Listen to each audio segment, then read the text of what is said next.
Welcome in from your SUV, from your tractor or your ute, or maybe you're even riding your electric motorbike. But from wherever you are, you're with Alistair Moorhead and Glenn Judson, and this is the Al and Juddy Show.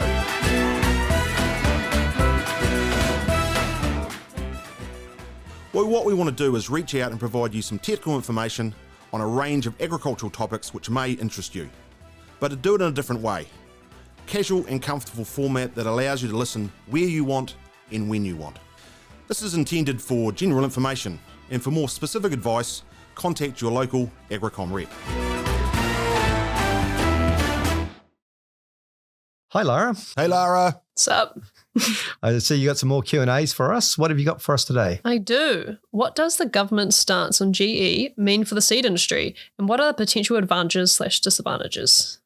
Well, that's quite a wide-ranging topic, and probably more so for giving a straight answer here today. I feel I don't have an opinion at this moment about whether the discussion is right or wrong, but I'm a product development person. And one thing that I would say is that even if it changed today, I don't believe there would be a product dropping to the New Zealand farmer before the early to mid-30s in New Zealand.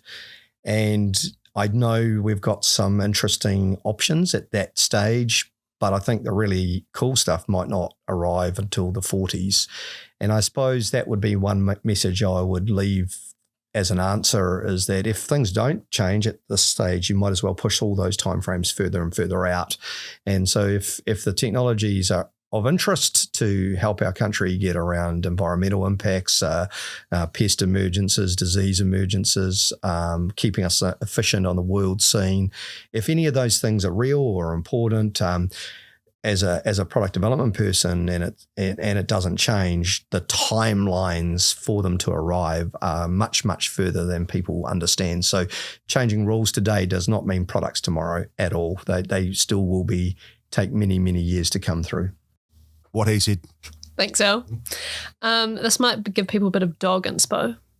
Often people say that dogs look like their owners. Which breed are you running? Well, I actually own a couple of golden retrievers. So Do you have two? I do. I have got two golden retrievers. One's a very old dog and one's a very young dog. So, yep, I'll go with the retriever. Mm-hmm. It's actually not really a golden retriever. It's golden and retrieve. So it leaves sticks where I throw them to. But anyway, golden retriever. Yeah, I really don't know. So I haven't given that a lot of thought. We're rocking a mongrel at the moment, so I probably would stick with that. Or I'd go a hunt away, right? Because it's always talking. Oh, whatever. Thanks very much for that, Juddy. Nice, well played. If you have any questions, technical, serious, lighthearted, or anything in between, please hit us up on info@agricom.co.nz, our socials, Facebook Al and Juddy page, or the Agricom Instagram and Facebook pages as well. Love to hear them. Thanks, Lara. Thanks, Lara. Well, Alistair, good to see you again. Loving your layers, and I'm not talking about your haircut either. Oh. What are we talking about today? Well, today it's a great pride to introduce Sarah McKenze, and she is Research and Extension Team Manager for Agricom. And we're going to have hopefully a robust and interesting discussion on careers and career development. Welcome, Sarah. Thanks, guys. Welcome.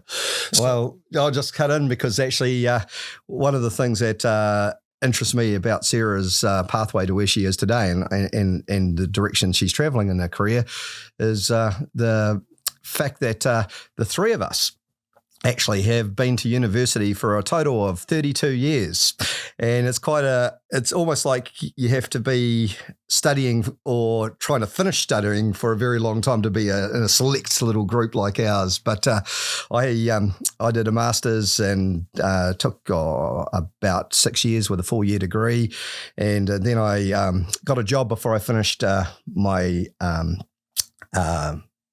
thesis.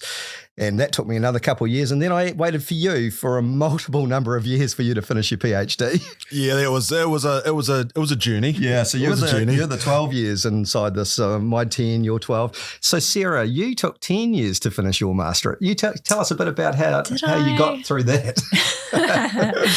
Well, I also did have some wise advice from my supervisor at the time saying, if you start your job, you probably won't get round to finishing your master's thesis. Same here, actually.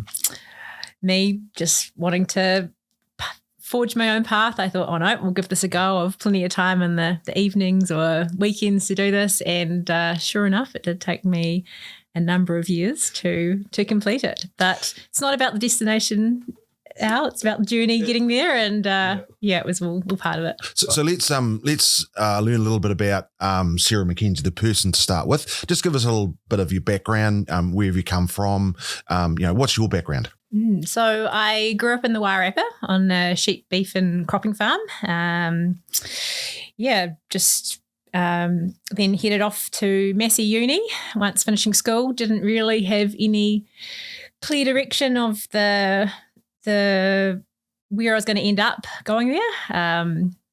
I think, there was lots of opportunities. You could go in any kind of direction. I think I looked at opportunities with like food technology, and I looked at district planning and some of the business-based degrees, and then I stumbled across not necessarily agriculture, but natural resource management. So started off there, and a few years in, still hadn't kind of quite found my path or direction. So just kind of moved and changed as I went through uni, learning and growing. But you drifted south. I did drift south. So I did finish and start my undergrad degree. So I did get my bachelor's, but and that was a double major in agribusiness and natural resource management. So nowadays I think it's a lot more common around some of the environmental focused degrees, but back in those days, there wasn't necessarily a degree that captured both the agricultural side as well as the environmental side. So I did do a double major looking at those areas. But interestingly enough, then pivoted completely once you started to get near the end. And Yes. What did you do your master's on in the end? So I actually ended up doing a master's in plant science, looking at the interaction of endophyte grasses on other pasture species. So Which is quite an from interesting an undergrad who had done no biology, no plant science, to finishing my degree and thinking hadn't quite found my path or real interest. So thought I'd just carry on until I tracked that down. So and I guess this podcast is really around career development, and I think you're a really good case study, if you like, to look at young people that are coming or going to university or coming out of university, and some of the things that they might be thinking about in terms of what's their career going to be. And I think that's kind of the demographic that we're really aiming at here for this particular podcast, is that there's probably a lot of people out there with questions about what should they be doing and how can they progress their career. And I guess this is a really good way of unpicking what you've done, but probably trying to pick up on some key points about, the key things that you think are important in terms of coming to a career or coming to a career that you actually enjoy. Yeah, I think where I've ended up, it might not sound surprising where I've ended up with an agricultural upbringing on a farm, but it was definitely no way clear or planned. Like, you do head to university and not necessarily knowing or understanding yourself and what you actually enjoy, or even the types of opportunities that are out there and what actual jobs entail. So I think I've definitely learned over time and just adapted and changed as I've worked it out. I think, and this maybe it's because we've all been to university, and this is probably one of the first points I'd like to pull out is how important, Sarah, do you think the choices that you make at university and the things that you study, how important in your career has that been? Do you think it's important, or do you think let's go there, because I think, Alistair, you might have a different view, but for you, Sarah, I definitely don't think it should be a limitation. If you haven't studied in a particular area or focus in an area, like, you can chop and change in like the school of life and the experience that you can gain. So just because you haven't had an experience or studied in a set area, I don't think should limit your interest or ability to then progress and look at other options. I even think from experiences, some of my summer jobs that I've done, my work experience through the uni holidays, I went and took on jobs where I had zero experience, but I had genuine interest in understanding and learning in the process. So not necessarily being nervous by not being able to, I probably was nervous at the time, who knows, but not being able to fulfill all these expectations. And to be fair, once we start crossing over and how you got into your career, that was actually some of the starting points. One of your summer jobs was the first point of which we crossed over on that pathway. And I think that experience and, a statement I'd always make, and this is really, really important in my eyes, is that people are always watching. People are always paying attention, and the way you hold yourself, even when you're not at the front of something, but you might be just doing a basic technical job or even a very, very casual job, people are always watching. And so these moments always mean something. And I think as a young person, you don't always get that, is that every moment actually is quite meaningful when people are watching. And I would suggest that there's an element of that played out for you actually in that pathway. So I think I just want to bring that conversation back because I think that's really important. But what I probably wanted to put out there is, the choices that you make at university in terms of what you study isn't actually that critical when it comes to a career path, because I think for me it's really about, have you got the ability to learn, not necessarily what you learn. And I think if you've got if you're the subjects that you are doing, that you're engrossed with or interest you, then that makes it a whole lot easier to learn how you study and develop good study habits, for example. So for me, going back to that, I wouldn't labour over have I got the right courses. It's actually doing well in the courses that you've picked. And I think carrying on to postgraduate study, when you are looking more specifically into topics and research areas, for me, that was looking into just endophyte grasses and other farming systems. The more you look into it, the more you realise all the things that aren't known and all the questions, and actually being able to think for yourself and kind of scout out what all the information is there and kind of form your own opinions and almost learn to think for yourself, I think, not necessarily. Which is still the highest part of what a university should be offering. Is it shouldn't be really offering opinions and things like that. It should be giving skill sets around learning and critical thinking. I valued the summer work experience that I had, whether it was helping me form opinions of work I didn't want to do, or sparking my interest into other parts where I have developed my career. So because I think that part of the learning cycle, in terms of not the formal learning in the classroom, but the learning that you do on the job and picking those summer jobs and those casual jobs, I suspect there's two sides to that. One of them, and you've touched on it earlier, Alistair, is actually developing that work ethic that people are always looking in.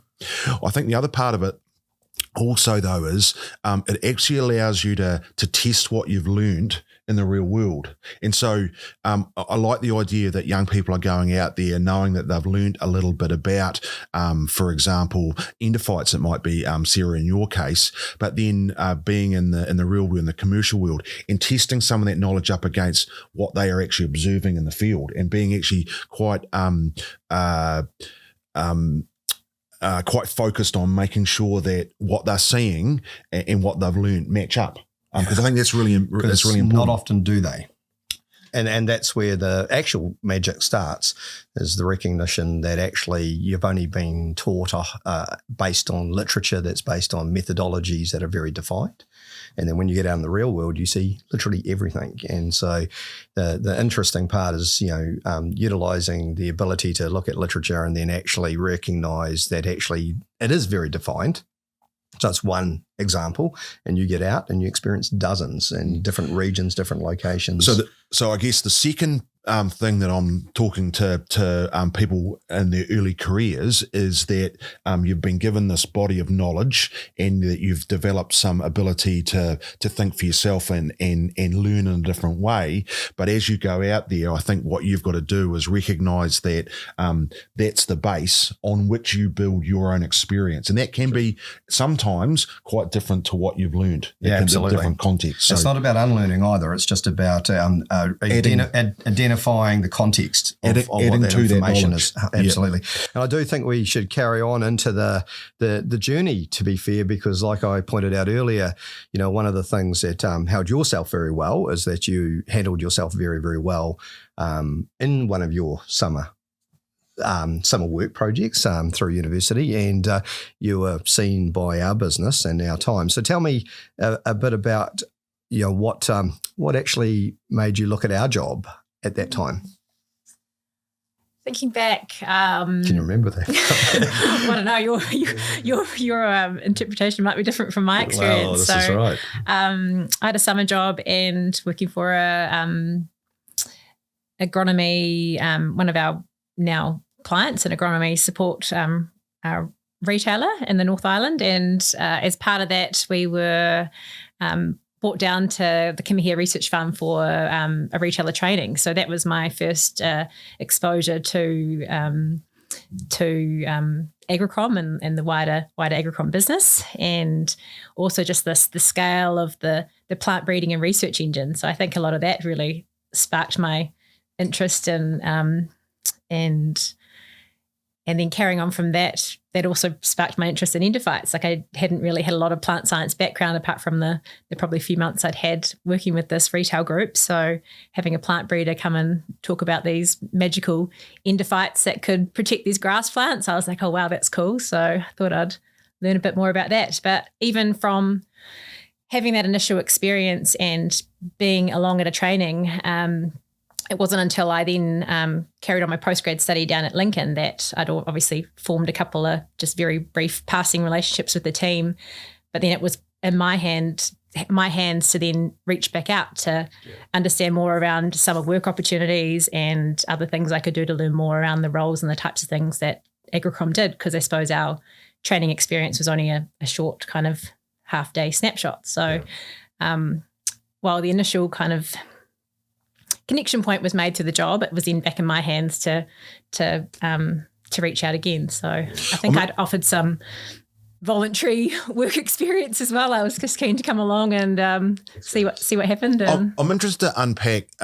So that wasn't the first job that you'd had, and by the sounds of things, you'd actually tried to do other things, and I'd like to unpack this the ability to try some things and understand what you thought was something might have been something else. Can you give me an example of that? Maybe some of that resource management stuff that you were kind of interested at the start. Yes. So I definitely appreciated the summer work experience. It really kind of teased out the things that I enjoyed and didn't enjoy.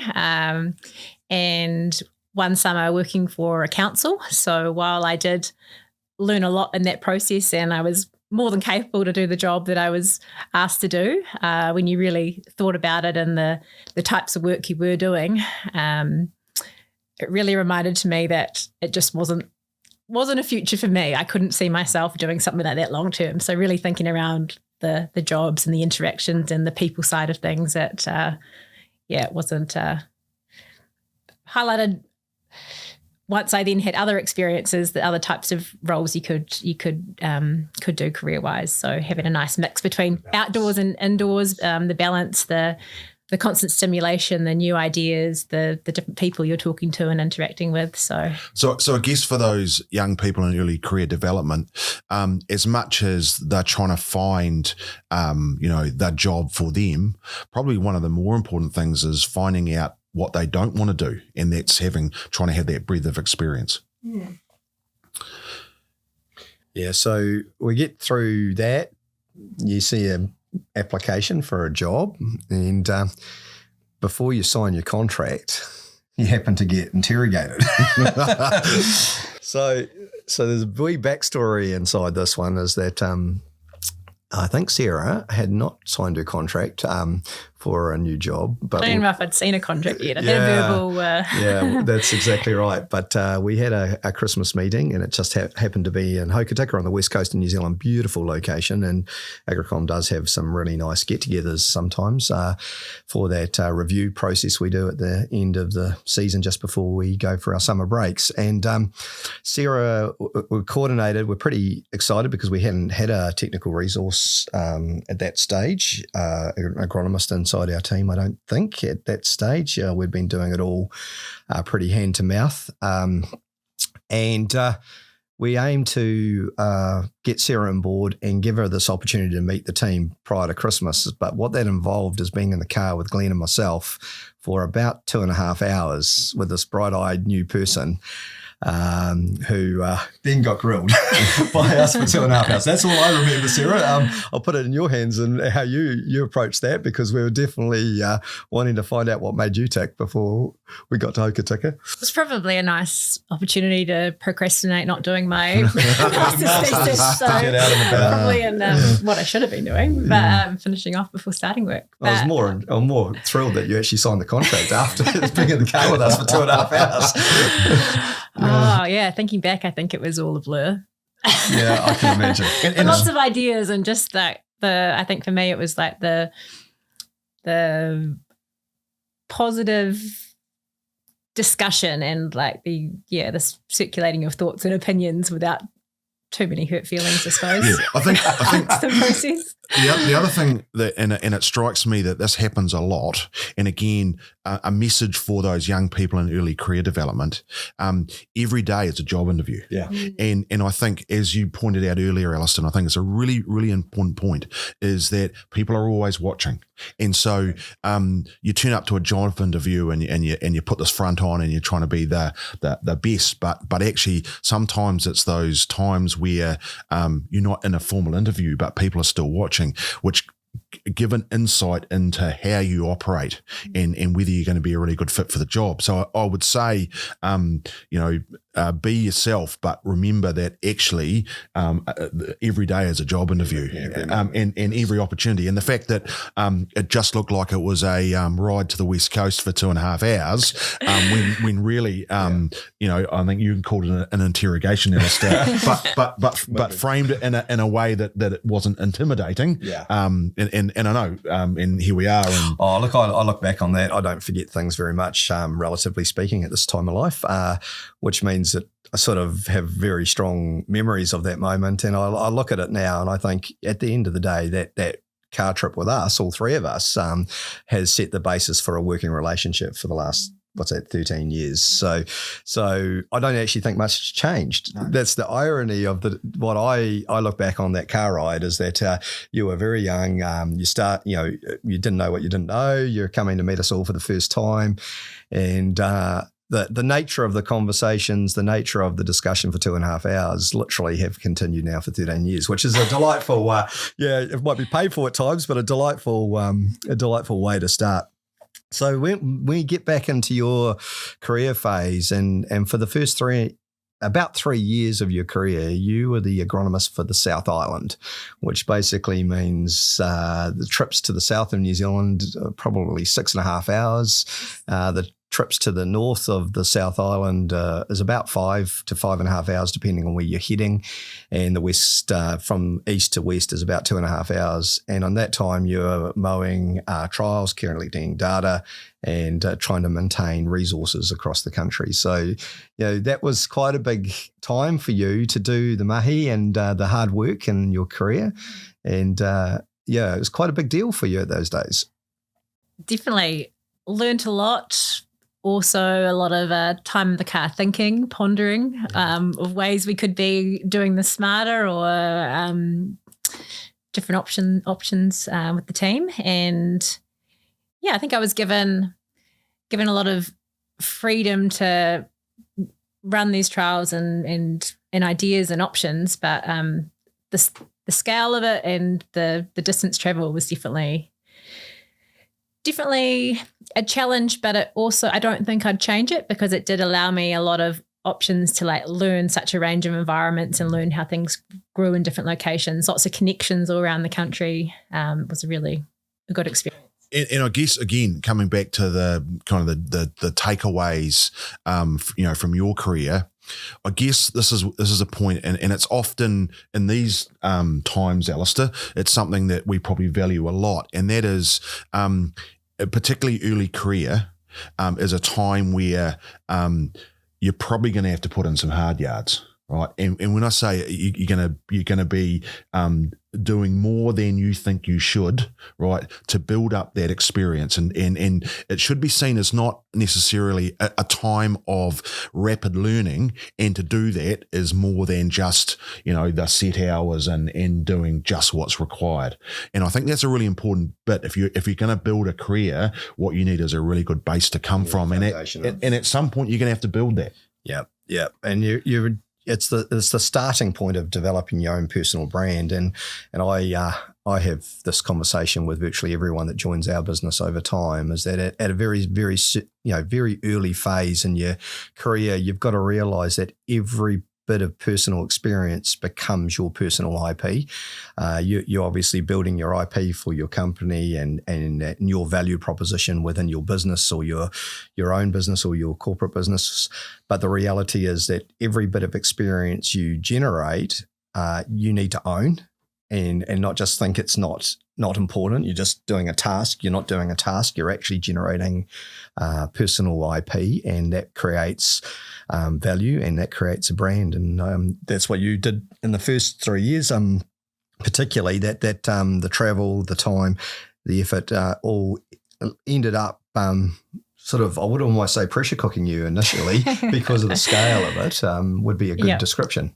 Yeah, but I also, in my mind, while it was probably pressure cooking and that only lasts for so long, but also thinking and talking to the team around ideas or other ways we could do things, or looking at other opportunities to streamline things or make things more efficient for what we were doing. Absolutely. And I wonder whether, Alistair, we've often talked about this, if you're coming into a large company, right, where you've got a defined role, sometimes getting that breadth of experience is more difficult than if you're coming into, maybe what Sarah was, where you are probably doing 1.5, almost 2 roles, and you're always busy because there's not a lot of resource on the ground. It's so much easier to get far more experience in terms of that. Yeah, you're pressure cooked, I think is the term you use, but you also, if you've got the attitude as this is such a big learning experience, then you actually develop quite quickly through there. Whereas if you're in a defined role and you're not looking for those opportunities, then that experience comes a lot more slowly. That'd be very cool.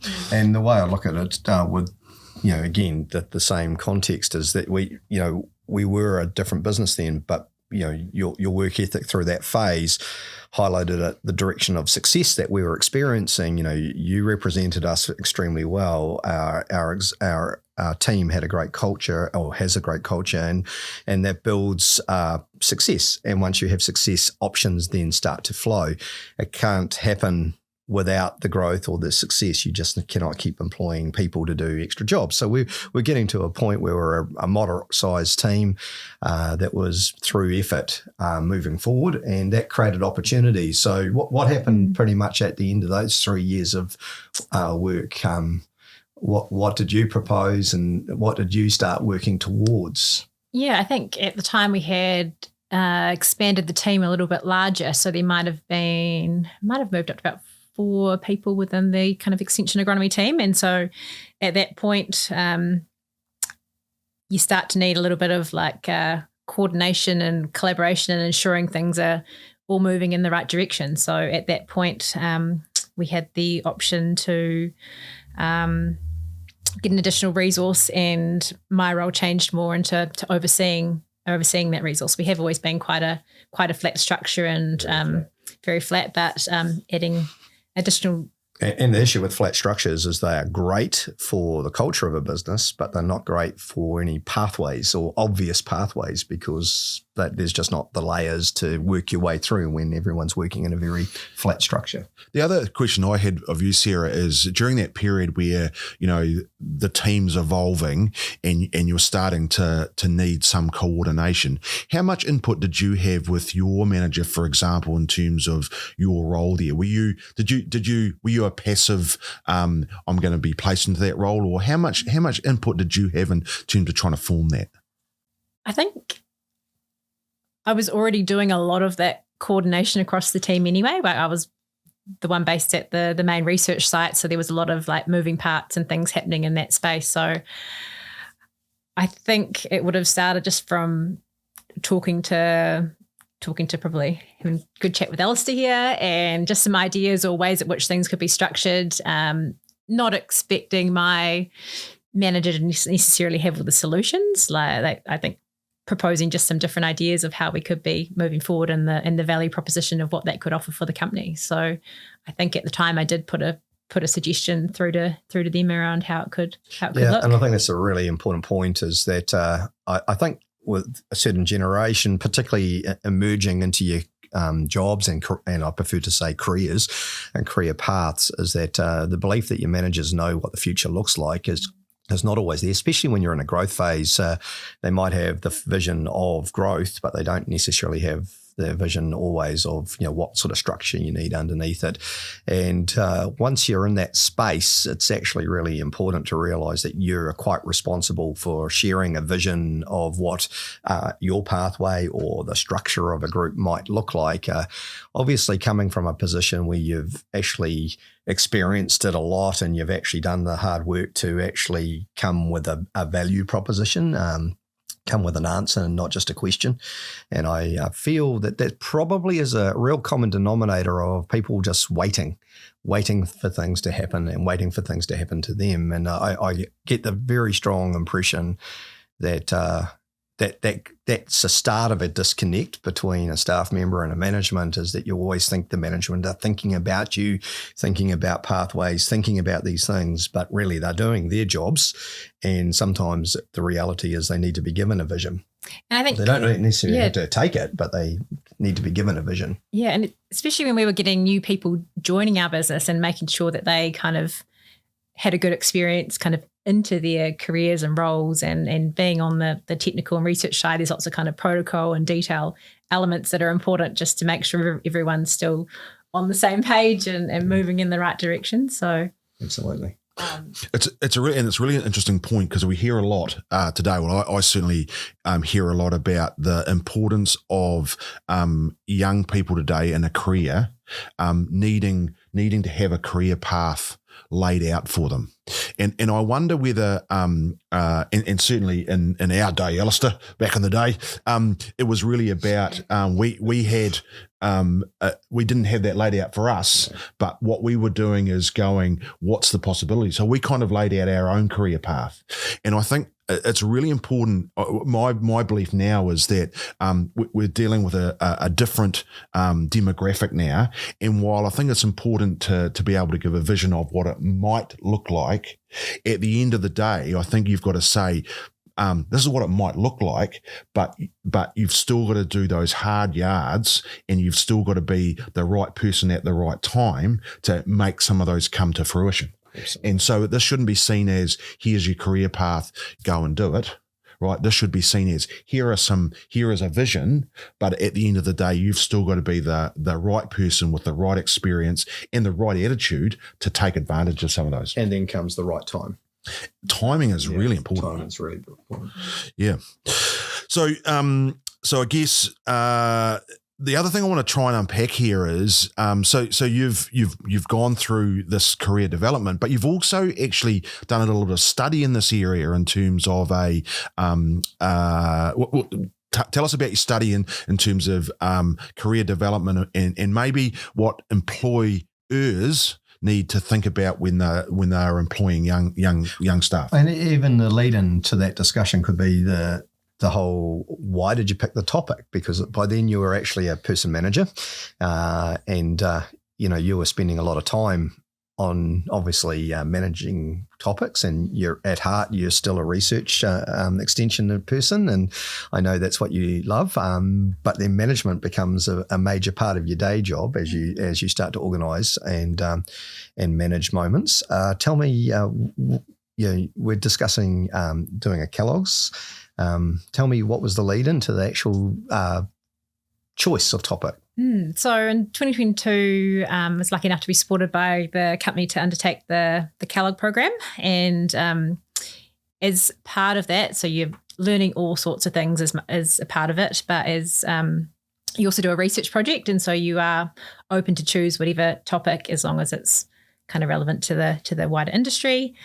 At the time, I had been thinking a lot about the ways at which we bring people into the roles in our company, and I like the idea of the graduate programs and getting more people and promoting, kind of attracting people into our industry as well. It was also quite a tight labour market. I felt like for the previous kind of 3 to 4 years, I felt like I'd been recruiting nonstop. There had been quite a bit of churn and change. And I was thinking, is this normal? And there was a lot of noise around that this is the way of the future.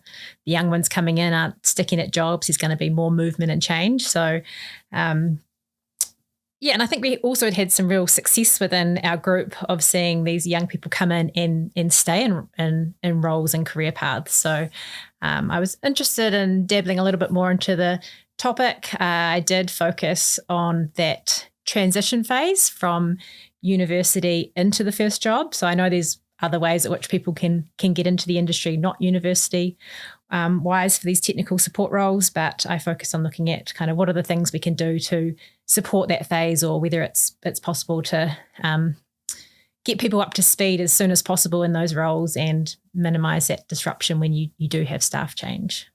Yeah, so that leads on to just discussing some of the findings within your Kellogg's, because I think it's highly topical, but it also reflects on your journey as well, and the experience within this specific workplace, but also, like you say, the trends that were occurring at the time, and one of those trends was that it was very much a student's market. Coming out, the demand was very, very high, and it was quite a booming phase, to be fair. Yeah, there was lots of jobs on offers at the time, not necessarily the people to fill them, but it was also there was a few pieces of research that identified within I think it was within 3 years, often people were leaving the industry, so they might kind of come in out of university into the ag sector and then head off somewhere else. So wanting to understand what we're needing in that space to. And what's your sense of that, where you've got people that are coming in for short periods of time and exiting? What's the background there? Well, when I looked into it, so as part of it, we did a bit of a literature review, and by no means am I a social scientist, and it was definitely challenged me to look at a lot of these more social-based topics that don't necessarily have black and white answers. So it did identify that in the ag sector, the job hopping scenario wasn't actually as prevalent. So I think in other industries with younger generations, you can see a bit more of the job hopping. But in terms of actually people building careers and experiences, often there are reasons that they're moving on. Sometimes it might be to do with the particular job or tasks or a range of things. But there was some key things identified that. So I did both a literature review as well as interviewing a range of early and mid-career employees, as well as talking to a range of companies as well. So there was a strong focus around looking at ensuring that support and connections aspect was important for new people coming into the roles. Also having kind of quite open and honest development conversations. So not just thinking because they've started in a role, they'll be fine for the next kind of 3 years and just leave them there doing that role. So actually having those conversations, trying to understand the individuals and what kind of makes them tick in the ways in which they want to grow and develop. And one of the final things, there were a range of things I found out, one of the final things that was quite interesting with the interviews, it was around allowing those early career employees to have a sense of ownership on a topic, or really have their own like project or thing they're getting themselves kind of stuck into in their new roles. So giving them kind of a bit of freedom in a set project. So that was probably the one difference between the interviews with the early career, mid-career employees that kind of came up quite a bit around ownership of tasks and being able to kind of take something and run, versus the companies didn't necessarily talk about that as being important. So that was probably one thing I thought was quite interesting. And I see that as that discussion that we were discussing earlier around creating a brand. I've watched this happen for many, many years, and again, I am a user of other people's information, and that's one of my day jobs. But what is very, very obvious is the more ownership an individual agronomist, for example, or an extension person has, the more they can develop a brand based off that experience. The IP that's generated from that ownership just keeps building that experience base at an exponential level, and you become an expert very, very quickly when you have ownership. So it's a very powerful tool to recognise. And I wonder also in terms of this, where we've got people moving in and out of the industry, I wonder whether we also need to get a really good sense of what these roles are, and making sure that what we think it's going to be is actually what it is, and so that really clear communication around what is the roles and expectations of your employer. Are we meeting those? And so so where you don't have that, you're more likely to go into a role that this is not what I thought it was, and then kind of move on. So I guess there's that in there. The other thing that really strikes me, and this is coming back to, you've got this knowledge, but it's these soft skills that I think are really important for these people in early career to think about. And so I always go, do you know how you learn? Do you actually have a sense of, do you actually understand yourself and what when you work well and what are the challenges you've got? So actually understanding yourself, I think, is really, really important. And I always like, when I'm looking at young people, are the people who are able to reflect and actually review what their part of a problem or an opportunity is. And I guess I think that's where if you've got someone engaged, then you're less likely, and you're more likely to build that brand and become a really valuable employee when you do have that ability to reflect and critique what you've been doing. Yeah, correctly. And realising that critique is not just of yourself, but with others, so that others are giving constructive feedback, and you've got to be in a healthy environment to be able to do it without offence or without taking things to heart. The reality is, if you're in a healthy landscape, you should be able to sit back and discuss exactly what went on in the last phase, or what the last experience, what the learnings are, take-home messages are, and what we can all improve on, and or what we did super well. Mm. And every company can be a bit different with what setup you have. So I think networks and connections are really important in that early phase as well. So not only building your connections within your company, but also externally in the wider sector, and different connection points and opportunities that you can also seek out for yourself. One of the funniest stories associated with that, sorry, and I think you'll remember this, we're in the south of New Zealand in Gore one day, and we just had a very, very successful I'd describe it as a seminar/conference type scenario, and our whole team got into a huddle afterwards. There might have been 18 and 20 of us, and we had our national manager with us at the time, and one of the cultures within Agricom is very much critical review, and we just got into everything we could have done better, everything we're going, and our national manager was sitting there shaking his head. He just couldn't believe we were constructively discussing all the things we could improve, what we did, and we just had nailed a wonderful event where everyone was super, super happy, but we just spent 15 minutes, I wouldn't say tearing it to bits, but to think about what we could do better. And it was just really interesting having the person sitting on the outside looking at an immediate reaction to having a very successful event. Our team, our culture was, it's time for critical review. What could we do better? And it's an interesting process, because again, if you're looking from the outside in, you'd say, well, hold on a second, but you've just done super well. Mm. Sarah, just unpack that getting out and making your networks. I've probably loaded the question here, but how much of it is are you driving that? Is this something that kind of happens to you, or do you make that happen? I think anything with relationship building and connections, you do have to drive that as an individual. You can have all the opportunities handed to you on a plate at any one point, but to actually follow through with those, it is the individual. And I've always found in my experience, it's more the range of different people that you can connect with and understand different. Yeah, the industry is a rather small industry, but there's lots of different moving parts. So I've even found recently being part of a Red Meat Profit Partnership Rural Professionals Group was actually a really nice opportunity to just kind of get out of your kind of immediate networks and just meet different people. And the Kellogg's project alone. Yes, Kellogg, a whole group of different people there as well, which is across all sorts of sectors, from the kiwi fruit to banking to other parts in the seed and farming. I think international travel and conferences, opportunities that you need to put yourself out there to get the opportunities, but all of those have created a broadening interaction with people throughout the different sectors, because it's about the layers that you touch, not just the immediate focuses of the groups that are directly in front of you, but the whole layers are where the job gets really interesting. I think there's a lot of opportunities there if you just kind of keep your eyes open to them, whether it is just talking to people at morning tea or afternoon tea in the different parts of your immediate business, or when you're not being too siloed. Yeah, and I guess, again, coming back to one of those take-home messages is it's about recognising the opportunities.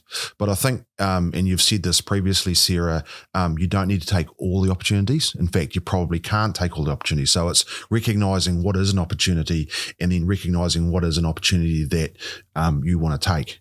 And I guess, again, there's a bit of a skill set in that, but I think not taking an opportunity or not taking any opportunities is probably not a great way to develop. Yeah, absolutely.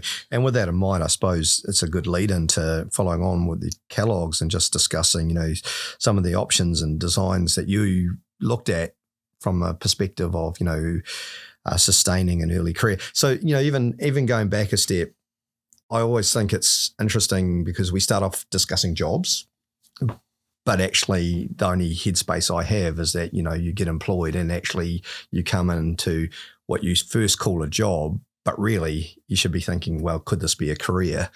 And it's quite a difference in what those two things are in my eyes.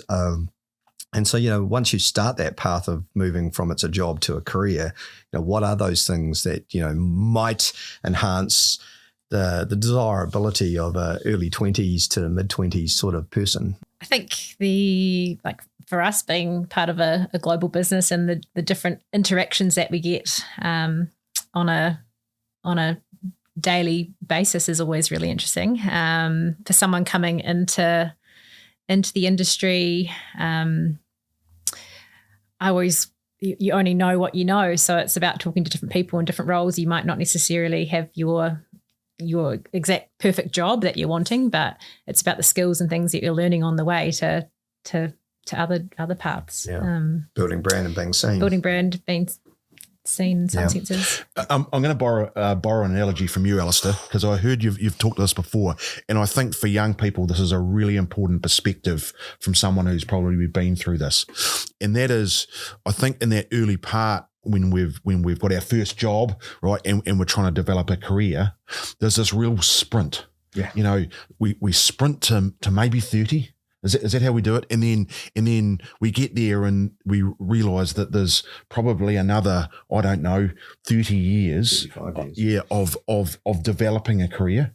And so I guess my question to you, Alistair, is what advice would you give to your younger self, right, as you're going through those 20s in terms of looking at the whole thing? What's give us an insight into maybe you didn't want to do anything different, but it's the thought process that you would go through in terms of developing that career.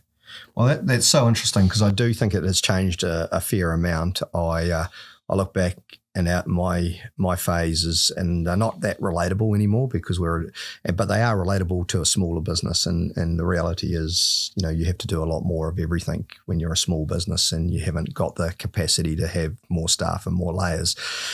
So you were doing everything. And I think, initially, even now I think back, when you're saying everything, you were doing everything from opening the mail to the marketing to the extension to the road sales. Work. Right out to farm and extension from a really young age, which was always a weird thing, being a young person trying to talk to an older farming community. And I did realise it was always going to take a long time before the majority of the farming community would listen to a 26-year-old or a 28-year-old. I had in my mind it would be from 28 to 30 would be a sweet spot where people would start taking me seriously. Turned out that they probably took me a bit more seriously than I realised quite early, because there wasn't just a lot of people around like me at the time or in our sort of roles at the time. But I think the big one was money, because money actually didn't jump out at me at the start. It really didn't. It didn't come to me easily from that phase. And so I didn't leave uni with money. I was just thrilled to have money as in being a paid job, and I could go and buy out whatever I wanted. I said I was going to buy when I first left university. But the point is, money wasn't actually the focus. The irony is I probably lived that path of, I actually understood, I had quite a strong sense of understanding at that moment that it was very much physically seeing stuff, doing stuff, owning stuff, building, a knowledge through experience. And because we were a jack of all trades and we're doing a lot at that stage, it really did move you forward. But if you understood that, your value was still building with you. And so I would say, what I look at today, and one of my colleagues just mentioned it to me this morning, is you come straight out of university and the dollar is all that matters. Can I get another 10 grand here? Can I jump a job and get another 10 grand there? And you're rushing through those 20s with money as the highest principle of what you're thinking about, because you're probably living in the moment. And that's your sprint. Careers are not sprints, they're actually marathons. And I feel what we see is that as soon as you hit that late 20s, early 30s, a whole lot of life things start to unfold, both experience and everything's not so novel. But the reality there is you're starting to find happy places. You're recognizing your life-work balance and things. I struggled with that for a very long time, and my family probably suffered a little bit because of it, quite a bit actually, because of it during those early days. But that's what I see today, is the transition through just a financially focused starting of your career to the realization that money is not everything. Enjoying what you do, enjoying who you work with, your work-life balance, all of those things start to get easier and better as you are capable of thinking smarter, because you've been there and done that. And that comes back to some of your points, Sarah, earlier, is that, right from the start, you start thinking about thinking smarter and not doing quite as hard yards. The days of driving for 2.5 hours to see if your grasses needed mowing versus picking up a phone and asking someone what do they look like, to the fact now they can actually send a wee video to actually say what they look like. So all of those sort of things are quite a big deal, and they're the sort of take-homes I look at between coming out of a career out of the early to mid-90s and into the hard mahi part of my career, which is the first 10 years through my 20s into my late 30s. And then how I look back on it now is like, what's changed? The money is everything at this moment. When you're young, you work out quite quickly by the end of your 20s, early 30s, actually job satisfaction, all of the above, is actually worth thousands, because you have to turn up to work every day. You might as well be stimulated by it, interested in it, and surrounded by people you really appreciate. Cool. Or maybe we should wrap there and as a bit of a summary. And so we're thinking about these early career people coming into their first job and hoping that they see this as a career. And I think, Sarah, you've given us some wonderful insight into not only how you've progressed through a career, but also some of the learnings through the catalogues about about that process. So thank you to you for that. I guess right from the start, finding something that you're really interested in, and it might be that you've got to take 2 or 3 goes at trying to find that.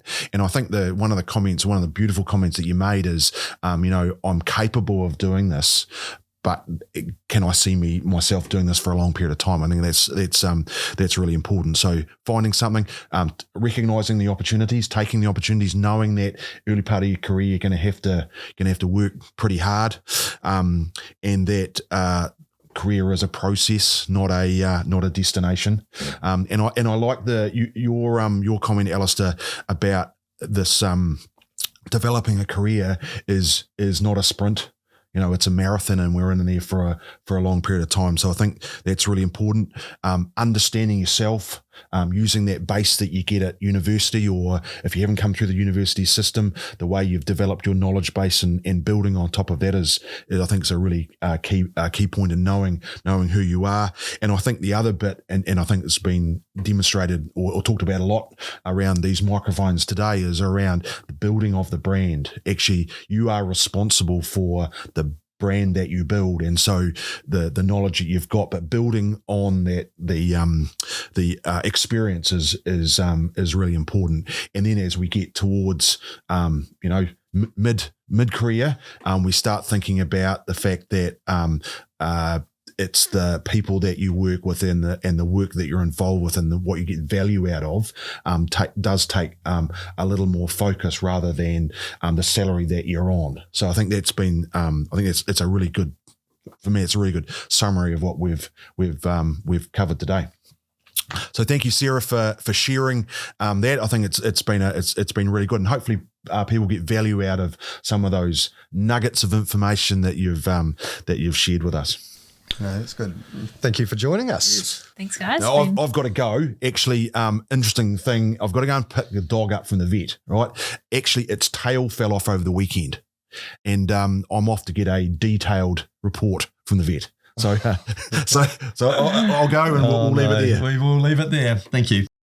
Oh, Christmas is here just like that. And let's reflect back on the Alan Juddy Show in 2024, Juddy. We had great guests. We introduced seed dating. We had some pretty average dad jokes. So, Juddy, while looking forward to 2025, I'll leave you to provide our Christmas message. Thank you, Al. Just as we run into the festive season, all of us here on the Alan Juddy Show, which is just you and me, mate, Lara from marketing and Nick the sound man, want to wish you a very Merry Christmas and a happy and productive 2025. Stay safe, have fun, and enjoy the potties.